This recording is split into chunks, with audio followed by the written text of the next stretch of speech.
Hello everyone. इस video में बात करेंगे आपकी जीडीएस भर्ती के बारे में। आप सभी को पता है 28,636 पदों पे आपकी नई भर्ती का नोटिस जारी हो चुका है और 16 फरवरी 2026 आपकी लास्ट डेट है यदि आप इस भर्ती में आवेदन करना चाहते हैं। यहाँ पर देखिए, इसके बारे में आपको मैं बहुत अच्छी जानकारी बताने वाला हूँ। यदि आपकी 10वीं कक्षा में आपके 60, 70, 80% या फिर 90% नंबर हैं तो आपको किस राज्य से आवेदन करना चाहिए ताकि आपकी नौकरी लग जाए। साथ में बहुत सारे बच्चों के ये भी कमेंट आ रहे हैं कि क्या वो जो है 2 या 3 राज्यों से भी आवेदन कर सकते हैं। इसके बारे में भी डिटेल से बात करेंगे। साथ में बात करेंगे पोस्ट प्रीफ्रेंस भरते समय आपको कौन सी गलती नहीं करनी है। बहुत सारे बच्चे सबसे ज्यादा गलती इसी में करते हैं कि आपकी जो पोस्ट प्रीफ्रेंस अच्छे से नहीं भरते। इसी के बारे में आगे डिटेल से बात करेंगे और आपको मैं बताने वाला हूं कि आप जो है फॉर्म कहां से भर सकते हैं, कहां से आपको फॉर्म भरना चाहिए, क्योंकि बार बार बच्चों के कमेंट आ रहे हैं कि उनको फॉर्म कहां से भरना चाहिए। तो सबसे पहले तो आपके 10वीं कक्षा में कितने परसेंटेज हैं आप वीडियो के नीचे कमेंट करके जरूर से बताएं। अब यहां पर देखिए, इस वीडियो को आप पूरा देखें ताकि आपको सभी बेसिक जानकारी समझ में आ जाएं। सबसे पहले देखिए, जो हिंदी बोलने वाले कैंडिडेट हैं उनके सबसे ज्यादा डाउट है, उसको भी क्लियर करेंगे कि जिनकी लोकल भाषा हिंदी है उनको फॉर्म कहां से भरना चाहिए, क्योंकि जो आपकी जिन भी राज्यों की लोकल भाषा हिंदी है उनकी कट ऑफ ज्यादा रहती है। तो उन राज्यों के जो कैंडिडेट हैं उनको फॉर्म कहां से भरना चाहिए उसके बारे में भी बात करेंगे।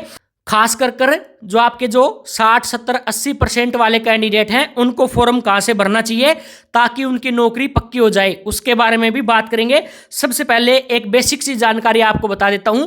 यदि आपके फॉर्म में कोई भी मिस्टेक या गलती हो जाए जब आप फॉर्म भरते हैं तो जो है आप अपनी मिस्टेक या गलती को सही कर सकते हैं। इसके लिए 18 और 19 फरवरी यहां पर तारीख रखी गई है। आप जीडीएस की ऑफिशियल वेबसाइट पे जाके वहां से इसमें सुधार कर सकते हैं यदि आपके फॉर्म में कोई भी मिस्टेक हो जाती है।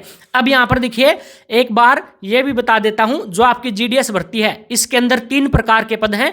एबीपीएम, डाक सेवक, ये जो हैं एक लेवल के पद हैं और इसमें जो आपका बीपीएम है वो इनके ऊपर, वो जो है इन दोनों पोस्ट के ऊपर आपका हेड होता है, यानी ऑफिस का हेड होता है। तो ये 3 प्रकार की वैकेंसी हैं। इसके अंदर जो आपका डाक सेवक है और जो आपका एबीपीएम है इसकी सैलरी दोनों की बराबर है।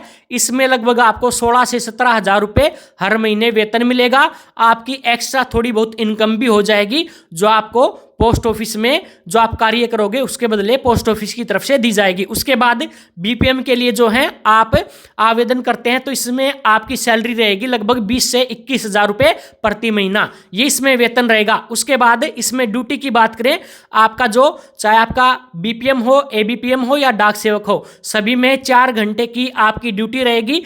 4 घंटे की ड्यूटी करने के बाद आप कोई दूसरी भी अपनी जो है नौकरी की तैयारी कर सकते हैं इस नौकरी के साथ साथ।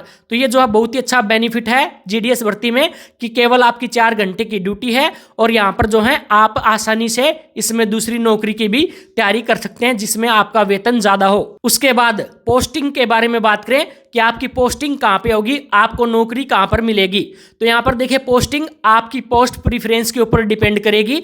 यहाँ पर देखिए, जब आप फॉर्म भरोगे जीडीएस भर्ती में तो आपसे पोस्ट प्रीफ्रेंस मांगी जाएंगी, यानी आप कहाँ पे नौकरी करना चाहते हैं। मान लीजिए आप अपने गाँव में नौकरी करना चाहते हैं तो पहले नंबर पे अपने गाँव की जो पोस्ट प्रीफ्रेंस भर दे फॉर्म में, उसके बाद आपके आसपास के जितने भी गाँव हैं उसकी पोस्ट प्रीफ्रेंस भर दें तो उसी हिसाब से आपको नौकरी मिल जाएगी आपके जिले या आपके गाँव में ही। आपके गांव में यदि आपकी नौकरी मिल जाए तो ये जो सबसे बेस्ट आपकी नौकरी रहने वाली है, क्योंकि आपको 20-22 हजार रुपये वेतन भी मिल जाएगा और 4 घंटे की ड्यूटी करके आप आपके जो एक्स्ट्रा काम है उसको भी कर सकते हैं। तो ये जो पोस्टिंग की बात हो गई। उसके बाद देखिए, बहुत सारे जो आपके 60%, 70% या 80% वाले कैंडिडेट हैं या 85% वाले कैंडिडेट हैं, उनके डाउट है कि उनको फॉर्म कहां से भरना चाहिए। और साथ में जो कैंडिडेट यानी जिन राज्यों की लोकल भाषा हिंदी है उन कैंडिडेट को कहां से फॉर्म भरना चाहिए।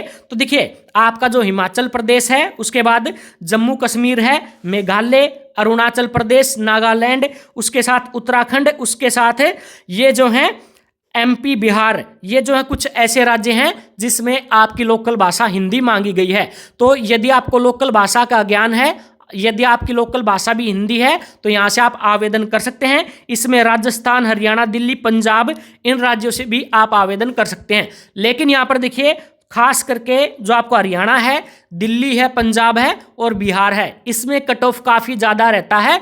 यहाँ पर लोकल भाषा हिंदी है, तो यहाँ से आपको कभी भी आवेदन नहीं करना, क्योंकि यहाँ पर केवल 95% से ज़्यादा आपके नंबर हैं, तभी आपका सिलेक्शन हो सकता है। तो यदि आपकी लोकल भाषा हिंदी है तो आप हिमाचल प्रदेश, जम्मू कश्मीर, मेघालय, अरुणाचल प्रदेश, नागालैंड या फिर उत्तराखंड, इन राज्यों से आवेदन कर सकते हैं। ये जो है आपकी मैंने डिटेल क्लियर कर दी। उस बहुत सारे बच्चों के ये भी डाउट हैं कि वो जो है 2 या 3 राज्य से भी अपना फॉर्म भर सकते हैं, तो यहाँ पर आपको बता दूं ऐसा नहीं है, आप केवल एक राज्य से ही आवेदन कर सकते हैं। जैसे ही आप सर्कल यहाँ पे सेलेक्ट करोगे, उसके बाद सेलेक्ट करने के बाद वहाँ से आपसे डिवीजन यानी जिला मांगा जाएगा, किस जिले से आप आवेदन करना चाहते हैं उसका चुनाव करोगे। उसके बाद आपके उस जिले में जितने भी गांव हैं, उसके जितने भी पोस्ट ऑफिस हैं जहां वैकेंसी खाली हैं, उसकी डिटेल आ जाएंगी, तो वहां से आप पोस्ट प्रीफरेंस भर के इस प्रकार से आपको फॉर्म भरना है। अब यहां पर देखिए, वैसे तो भारत में आपके 28 राज्य हैं और 7 केंद्र शासित प्रदेश हैं। इस भर्ती में, जीडीएस भर्ती में, इसको इन सभी को मिलाकर 23 सर्कल में बांटा गया है, 23 सर्कल में बांटा गया है। इन 23 सर्कल में यदि आप आवेदन करना चाहते हैं तो यहां पर देखिए, एक चीज और बता देता हूं, जो आपका नॉर्थ ईस्ट है उसके अंदर जो आपकी 7 सिस्टर हैं, यानी जो आपके 7 राज्य हैं, उनको यहां पर 6 सर्कल में बांटा गया है। इसमें देखिए, इनमें भी आप आवेदन कर सकते हैं जिनके कम परसेंटेज हैं 10वीं कक्षा में, जैसे आपका नागालैंड, मेघालय, अरुणाचल प्रदेश, साथ में मणिपुर। इसमें देखिए, इन राज्यों से आप आवेदन करते हैं तो काफ़ी कम परसेंटेज में 60, 70, 80% में आपका सिलेक्शन तो हो जाएगा।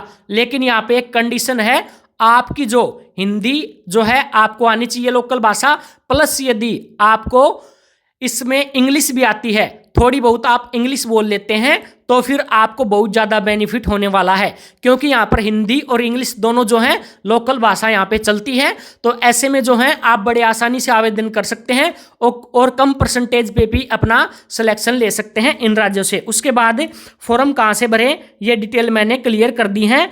अब एक चीज़, यदि आप मेरी एडवाइस मानते हो तो मैं आपको बता देता हूं, यदि आप जीडीएस भर्ती में फॉर्म भरना चाहते हैं तो सबसे पहले आपको कोशिश करनी है कि आप जो अपने राज्य से ही अपना आवेदन करें, अपने जिले से ही अपना फॉर्म भरें और आपके जो आसपास के गांव हैं उसमें ही आप पोस्ट प्रीफरेंस डालें।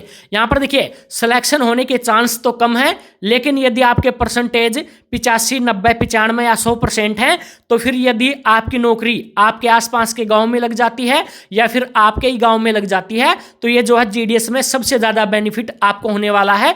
यहाँ पर आपको जो कोई भी परेशानी नहीं होगी। लेकिन यदि आप किसी दूसरे राज्य में जाके वहाँ से आप आवेदन करोगे तो वहाँ पर आपको काफ़ी परेशानी हो सकती है। इसलिए आपको कोशिश करनी है कि ज़्यादा से ज़्यादा जो है आप कोशिश करें, यदि आपके ज़्यादा परसेंटेज हैं तो आसपास के गांव में ही आप अपना पोस्ट प्रीफरेंस डालें, ताकि आपको आसपास में ही नौकरी मिल जाए। क्योंकि इसमें जो है आपका वेतन थोड़ा सा कम है, लगभग 20 से 22 हज़ार रुपये ही आपको वेतन मिलता है। तो यहाँ पर बाकी सरकारी नौकरी की तरह आपको 30 से 40 या 50, 60 हज़ार रुपये वेतन नहीं मिलता, केवल 20-22 हज़ार रुपये मिलते हैं। तो इसलिए कोशिश करें कि आप जो है आसपास के राज्य से या फिर आसपास के जिले से ही अपना फॉर्म भरें। ये डिटेल मैंने क्लियर कर दी है। तो सारे डाउट मेरे हिसाब से जीडीएस भर्ती को लेकर आपके क्लियर हो गए होंगे। यदि फिर भी कोई डाउट है तो आप वीडियो के नीचे कमेंट करके पूछ सकते हैं।